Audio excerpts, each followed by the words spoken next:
জানেন কি সরস্বতী পুজোর আগে কুল খেতে নেই কেন?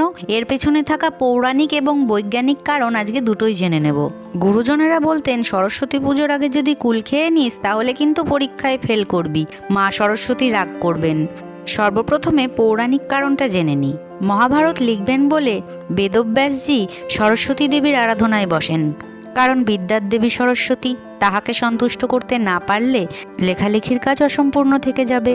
তখন সেথায় দেবী সরস্বতী প্রকট হন এবং ব্যাসদেবজিকে একটি বীজ দিয়ে বলেন, এই বীজ অঙ্কুরিত হয়ে যখন এই গাছে ফল ধরবে তখন গাছের প্রথম পাকা ফলটি আমাকে নিবেদন করো, আমি সন্তুষ্ট হয়ে আশীর্বাদ করলেই তুমি তোমার কাজে সফলতা পাবে। তখন ব্যাসদেব সেই বীজ বপন করেন এবং সেথায় তপস্যা করতে থাকেন।